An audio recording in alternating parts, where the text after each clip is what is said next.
नमस्कार, आप देख रहे हैं दूरदर्शन किसान कार्यक्रम छत पर बागवानी में आप सभी का स्वागत है। मैं हूं आपके साथ ज्योत्सना टंडन।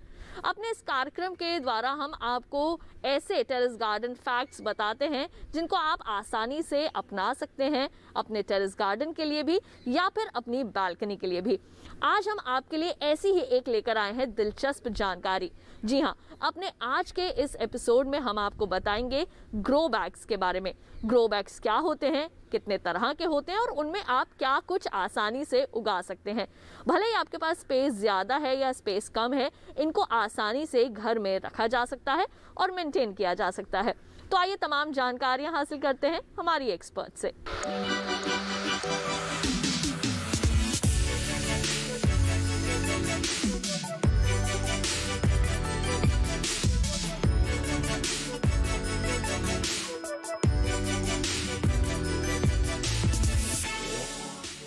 गार्डनिंग करना किसे अच्छा नहीं लगता। अपने गार्डन में फल एवं सब्जियों को उगाना, ताजे ताजे फल सब्जियों को हार्वेस्ट करना और उसे खाने का आनंद ही कुछ और है। हम सब अपार्टमेंट में रहते हैं जहाँ पर स्पेस की कमी होती है। गार्डनिंग करने के लिए हमारे पास अवेलेबल स्पेस या तो बालकनी होती है या फिर टेरेस होती है। हमारा मन करता है हम ढेर सारे फल एवं सब्जियों को ग्रो करें और उसका आनंद लें। इसके लिए विकल्प है ग्रो बैग्स।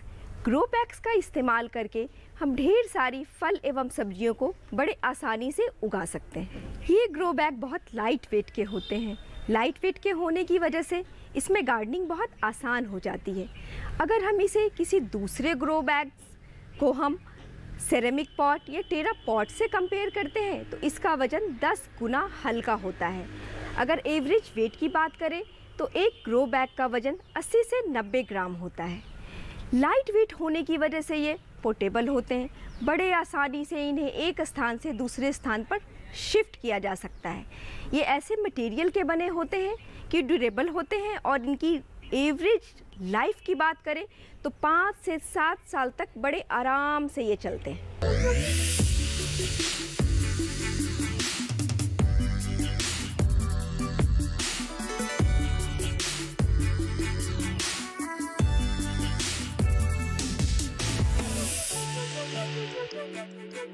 हम किस तरह का ग्रो बैग सेलेक्ट करें? मार्केट में 2 तरह के ग्रो बैग्स अवेलेबल हैं। पहला HDPE grow bags, high density polyethylene grow bags कहते हैं, एंड दूसरा जियो टेक्सटाइल या geo fabric grow bags. HDPE high density polyethylene एक हाइड्रोकार्बन पॉलीमर है जो कि अपने टेंसाइल स्ट्रेंथ की वजह से जाना जाता है। इसी वजह से ये ग्रो बैग्स काफ़ी ड्यूरेबल और मजबूत होते हैं। जियो टेक्सटाइल ग्रो बैग ये रिसाइकल्ड मटेरियल से बने होते हैं और ये इको फ्रेंडली होते हैं। ये किसी भी तरह पे का दुष्प्रभाव हमारे इन्वायरमेंट पे नहीं डालते हैं। And being eco friendly is becoming more and more important. Grow bag different size के आते हैं, स्मॉल, मीडियम, लार्ज। और इस ग्रो बैग्स का शेप भी अलग अलग होता है, सिलिंड्रिकल, वर्गाकार, आयताकार। ग्रो बैग का जो सिलेक्शन है हमें अपने गार्डन में अवेलेबल स्पेस के अकॉर्डिंग करना है और ग्रो बैग के साइज़ का सिलेक्शन हम किस तरह का प्लांट या पौधा ग्रो करना चाहते हैं उस पर डिपेंड्स करता है। जो मैक्सिमम कॉमनली यूज होने वाले ग्रो बैग का साइज है वो है 12 इंटू 12 इंच। ये मीडियम आकार का ग्रो बैग्स है जिसकी ऊंचाई 12 इंच और चौड़ाई भी 12 इंच है। इसमें हम हर तरह के सब्जियों को हम ग्रो कर सकते हैं। जैसे आप देख रहे हैं यहाँ पर ये 12 इंटू 12 मीडियम साइज के ग्रो बैग में मैंने कैबेज, बीटरूट, बीन्स, इसके अलावा टमाटर, बैंगन, चौलाई, धनिया पत्ता, हर तरह के इन सब्जियों को हम उगा सकते हैं। पर अगर हम ड्रम स्टिक को ग्रो कर रहे हैं उसके लिए हम बड़े साइज़ का ग्रो बैग्स लेंगे और अगर कोई फ्रूट प्लांट लगाना है तब भी हम बड़े साइज़ का ग्रो बैग लेंगे। एक बात का ध्यान हमें और रखना है कि जो हम बेल वाली सब्जियां जैसे करेला, तोरी, कद्दू, लौकी ग्रो करते हैं उनके लिए हमें बड़े साइज़ के ग्रो बैग को इस्तेमाल करना है, क्योंकि इन बेल वाली सब्जियों की जड़ें बहुत गहराई तक और लंबाई में बढ़ती हैं।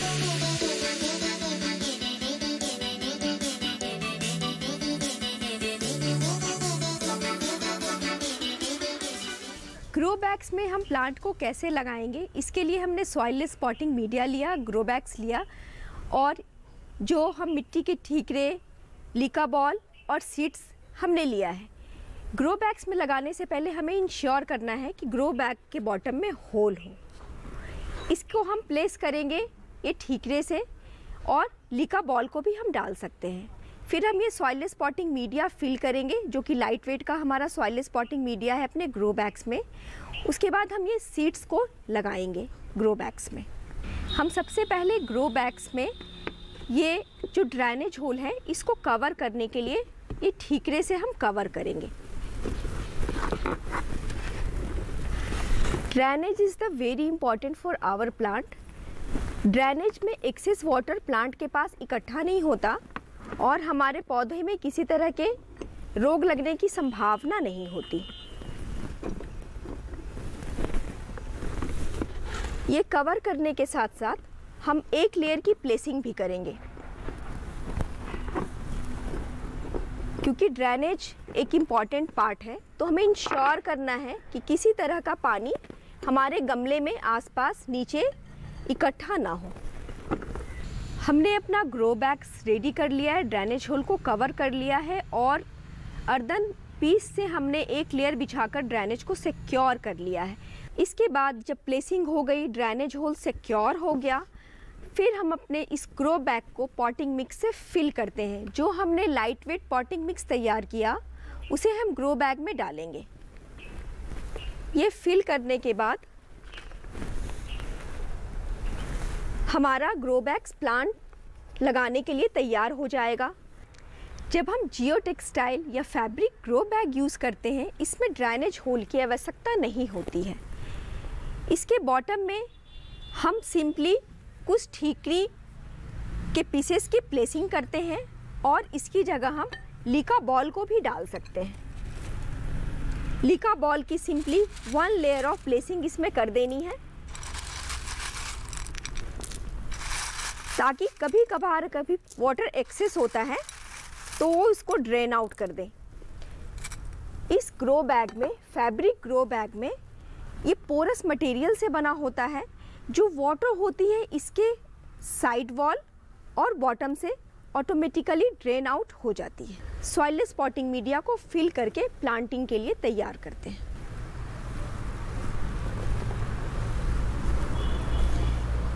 ये सॉइल मिक्सचर को हमने भर दिया। ये जो हमारा पोरस और लाइट वेट का ग्रो बैग्स है और ये लाइट वेट का सॉइललेस पॉटिंग मीडिया है, पूरे अंदर प्लांट के इन्वायरमेंट में एयर को सर्कुलेट करता है। इससे हमारा प्लांट बहुत अच्छा होता है। इस ग्रो बैग्स की खास बात ये है कि इसमें पौधों की जड़ें बहुत स्ट्रॉन्ग बनती हैं, क्योंकि एयर का सर्कुलेशन प्रॉपर होता है, और प्रॉपर एयर सर्कुलेशन होने की वजह से नेचुरल एयर प्रूनिंग हो जाती है। नेचुरल एयर प्रूनिंग कहने का मतलब ये हुआ कि वहाँ पर से बहुत सारे फाइब्रस रूट डेवलप हो जाते हैं, और ये अल्ट्रा फाइन रूट हमारे जो ग्रो बैग्स हैं इससे वाटर एंड न्यूट्रिएंट को एब्जॉर्ब करके प्लांट में सर्कुलेट करते हैं, और हमारी पैदावार बहुत अच्छी होती है। नेचुरल एयर प्रूनिंग होने की वजह से कॉन्टिन्यूअस फाइब्रस रूट डेवलप होते हैं, और ग्रो बैग्स में रूट माउंट की समस्या नहीं होती है। यह इसकी एक खास बात है। जबकि दूसरे गमले का इस्तेमाल करते हैं उसमें जड़ें फैलती जाती हैं और कॉइल होकर उसमें रूट बाउंड हो जाती है। रूट बाउंड हो जाने से जो रूट्स है वो हमारे पॉटिंग मिक्स से वाटर एंड न्यूट्रिएंट को प्रॉपर एब्जॉर्ब नहीं कर पाती। जो हमारा ग्रो बैग है वो एक हेल्दी प्लांट सिस्टम को तैयार करने में भी मदद करता है। हमने ग्रो बैग्स को पॉटिंग मिक्स से फिल करके प्लांटिंग के लिए तैयार कर लिया है।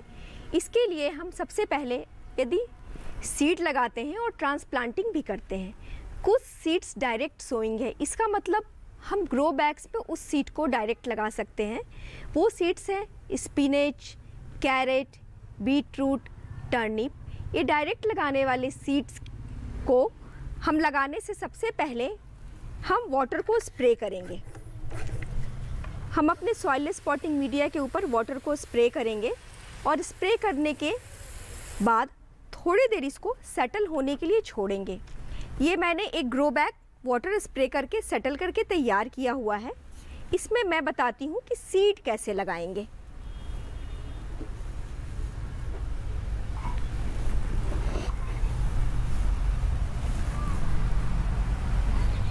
ये हमने वाटरिंग कर ली है पॉटिंग मीडिया के ऊपर और ये सीड लगाने के लिए तैयार है। सीड्स, कुछ प्लांट के सीड्स बड़े बारीक होते हैं, जैसे कि कैरेट, लेट्यूस। हमें ये ध्यान रखना है कि लगाने से पहले इन्हें सूखे हाथों से छुएं और ये पॉटिंग मीडिया के ऊपर हम सीड को स्प्रिंकल कर देंगे। स्प्रिंकल करने के बाद 1 लेयर ऑफ पॉटिंग मिक्स से कवर कर देंगे।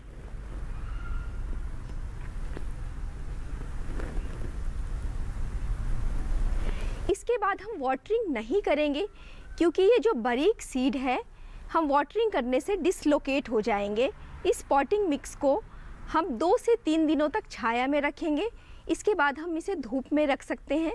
इसमें सीडलिंग आने शुरू हो जाएंगे। कभी कभार ऐसा होता है कि जो डायरेक्ट सोइंग सीड तो हमने लगा दी और ट्रांसप्लांटिंग के लिए हम सीडलिंग तैयार करते हैं। सीडलिंग हम घर में भी तैयार कर सकते हैं और मार्केट से भी बाय करके ला सकते हैं। जो हम सीडलिंग घर में तैयार करते हैं उसे हम छोटे पॉट में तैयार करते हैं। अभी मैं दिखाती हूँ कि आप तैयार किए हुए सीडलिंग को ग्रो बैग में ट्रांसप्लांट कैसे करेंगे। इस ग्रो बैग में मैंने सीड लगा दिया है। अब इसे जर्मिनेशन के लिए हम दूसरे प्लेस पे शिफ्ट कर देंगे। अब मैं बताती हूँ कि ट्रांसप्लांटिंग कैसे करेंगे। जब हम अपने सीडलिंग तैयार करते हैं तब कभी कभी जब हम सीडलिंग तैयार नहीं कर पाते तो हम मार्केट से पौध खरीद कर लाते हैं, जिसे भी हम ग्रो बैग में लगाएंगे। ये मैंने कुछ दिनों पहले टमाटर और रेड कैबेज का सीडलिंग तैयार किया है छोटे पॉट में। ये सीडलिंग भी मैंने सॉइललेस पॉटिंग मीडिया में तैयार किया है। इसे लगाने के लिए हम वही प्रोसेस अपनाएंगे। सबसे पहले जो हमने पॉटिंग मीडिया फिल किया है इसमें हम वाटरिंग करेंगे। कई बार ऐसा होता है कि लोग डायरेक्ट ड्राई सॉइल या ड्राई पॉटिंग मीडिया में वाटरिंग करते हैं। इसकी वजह से पौधों की जड़ें खराब हो जाती हैं। इस सीडलिंग को हम बड़े आराम से निकालेंगे। सीडलिंग को निकालने के लिए हम इसे थोड़े से पॉटिंग मीडिया के साथ निकालते हैं। बड़े आराम से निकालना है। निकालने के बाद हम इसे पॉटिंग मीडिया में प्लेस करते हैं। लगाने के लिए हमने ग्रो बैग में सॉइल मीडिया के ऊपर वाटरिंग कर ली है और हम बड़े आराम से इसमें गड्ढा बनाएंगे और इस गड्ढे में हम इस सीडलिंग को प्लेस करके हल्के हाथों से दबा देंगे। ये सेट हो जाएगा। सेट होने के बाद हम इसमें वाटरिंग करते हैं। थोड़ा स्प्रे करेंगे वाटर, और वाटर स्प्रे करने के बाद हम इस ग्रो बैग को ट्रांसफ़र कर देंगे 2 से 3 दिनों के लिए शेड में। उसके बाद धीरे धीरे हम धूप में लाएंगे। ये हमारा ट्रांसप्लांट किया हुआ पौधा ग्रो बैग में तैयार है।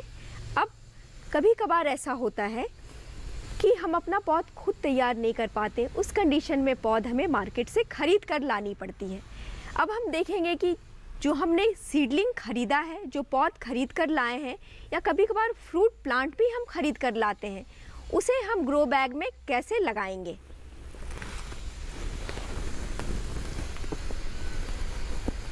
कई बार ऐसा होता है हम अपने सीडलिंग ग्रो नहीं कर पाते। उस कंडीशन में हम मार्केट से सीडलिंग बाय करके लाते हैं। ये मैंने एक ब्रिंजल का पौधा है जो मैं मार्केट से बाय कर लाई हूँ। अभी मैं बताऊँगी कि इसे ग्रो बैग में ट्रांसप्लांट कैसे करते हैं। ये मैंने ग्रो बैग लिया। ये फैब्रिक ग्रो बैग में मैं इसे लगाऊंगी। इसको मैंने सॉइललेस पॉटिंग मीडिया से फिल किया हुआ है। बिल्कुल उसी तरह हम इसमें सबसे पहले वाटरिंग करेंगे। वाटरिंग करने से जब भी हम ट्रांसप्लांट करते हैं तो हमारे प्लांट की जो जड़ें हैं उसमें किसी तरह की डैमेज नहीं होती है। इसमें जो प्लास्टिक की थैली है इसे हम कट करके निकालेंगे सीजर से।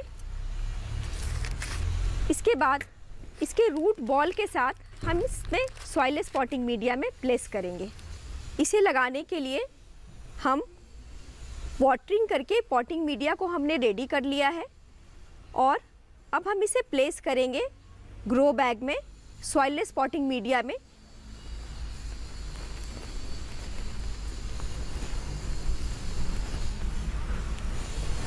इसको हम सेट करेंगे। सेट करने के बाद हम इसमें वाटरिंग करेंगे। वाटरिंग करके 2 से 3 दिनों तक हम इसे भी शेड में रखेंगे। उसके बाद धीरे धीरे हम इसे धूप में लाएंगे। प्लांट सेट करने के बाद अब हम इसे वाटरिंग करेंगे। वाटरिंग करके 2 से 3 दिनों तक हम इसे शेड में रखेंगे। उसके बाद धीरे धीरे धूप में वापस लाएंगे।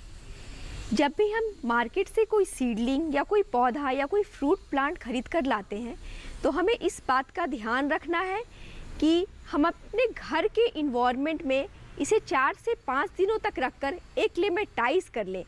इससे जो पौधा हम दूसरे जगह से लेकर आते हैं हमारे घर के वातावरण में अनुकूल हो जाता है और ये जब भी प्लांटिंग करते हैं ये अच्छे से सेट हो जाता है। सॉइल स्पॉटिंग मीडिया में हमारा प्लांट बहुत अच्छे से एस्टैब्लिश हो जाता है क्योंकि लाइट वेट होने की वजह से इसमें जड़ें आराम से एस्टैब्लिश होकर बहुत जल्दी ही फैलनी शुरू हो जाती है। ये हमारा ट्रांसप्लांट हो गया है प्लांट। वाटरिंग भी कर दी है मैंने और इसे हम 2 से 3 दिनों तक शेड में रखने के लिए ट्रांसफ़र करेंगे। उसके बाद धीरे धीरे हम इसे धूप में वापस लाएंगे।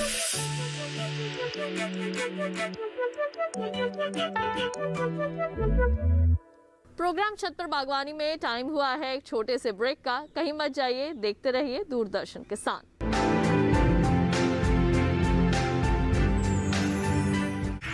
मैं नहीं मानता कि तंबाकू जानलेवा है। मैं नहीं मानता कि तंबाकू जानलेवा है। मैं नहीं मानता तंबाकू जानलेवा है। चाहे हम कुछ भी कहें, कुछ लोग हमारा संदेश नहीं सुनते। मैं नहीं मानता। तंबाकू जानलेवा है। ये चेतावनी हर पैक पर है। इसे पढ़िए और इस पर विश्वास कीजिए।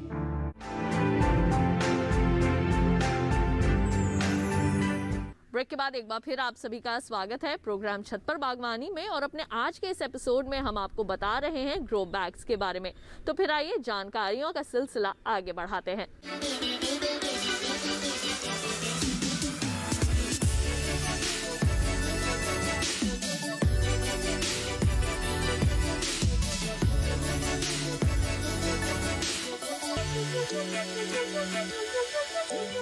दोस्तों अभी आपने देखा कि जो मैं मार्केट से प्लांट बाय करके लाई थी उस सीडलिंग को मैंने अर्थ बॉल के साथ ही लगा दिया। अभी आप ये मत सोचिएगा कि जब हम सॉइल स्पॉटिंग मीडिया यूज़ कर रहे हैं जिसमें किसी तरह की सॉइल नहीं है तो ये सॉइल वाले पार्ट के साथ हम सीडलिंग को क्यों लगा रहे हैं। इसकी वजह यह है कि जब हम कोई प्लांट खरीद कर लाते हैं तो वो अपने इन्वायरमेंट के अनुकूल उसमें एडजस्टेड होता है। जब उसकी सॉइल या मिट्टी को डिस्टर्ब करेंगे तो उसके साथ रूट्स भी डैमेज हो जाएंगे और जो हमारा नया मीडिया है उसमें एस्टैब्लिश करना मुश्किल हो जाएगा। जब हम अर्थ बॉल के साथ प्लांट लगाते हैं तो वो उसी मीडिया में रहता है और नए मिट्टी के साथ या फिर नए पॉटिंग मीडिया के साथ वो एस्टैब्लिश होकर उसकी जड़ें फैलनी शुरू हो जाती है। तो ये मिसकॉन्सेप्शन नहीं होना चाहिए दोस्तों कि जो हम अर्थ बॉल से पूरी तरह मिट्टी निकाल कर हम मिट्टी रहित लगाएं। ऑल्दो हमारा पॉटिंग मीडिया बिना सॉइल का है लेकिन इसमें अर्थ बॉल के साथ सॉइल के साथ लगा हुआ पौधा को हम इसमें ट्रांसफ़र कर सकते हैं बिना किसी डर के। आइए हम जानते हैं ग्रो बैग के बारे में कुछ और ख़ास बात। ग्रो बैग की कीमत काफ़ी कम होती है, यानी ये इनएक्सपेंसिव होते हैं। अगर हम किसी बड़े साइज़ का पॉट लेते हैं और एक ग्रो बैग लेते हैं तो उस पॉट के मुकाबले ग्रो साइज़ की कीमत काफ़ी कम होती है। जब भी हम ग्रो बैग में कोई पौधा लगाते हैं तो हमें एक ख़ास बात का ध्यान रखना है कि पौधा लगाने के बाद उसे उसी प्लेस पर छोड़े ना। कुछ समय के अंतराल के बाद उसे हम अपने पॉट को बड़े आराम से हमें रोटेट करना है। ये रोटेट करने की वजह से प्लांट में चारों तरफ से कैनोपी डेवलप हो जाती है और हमारा प्लांट सुंदर दिखता है। अब आप भी ग्रो बैग्स में ढेर सारी सब्जियां लगाइए, फ्रूट क्रॉप लगाइए और ताज़ी केमिकल पेस्टिसाइड फ्री सब्जियों का आनंद हार्वेस्ट करके अपने घर में अपनी फैमिली और फ्रेंड के साथ ले सकते हैं।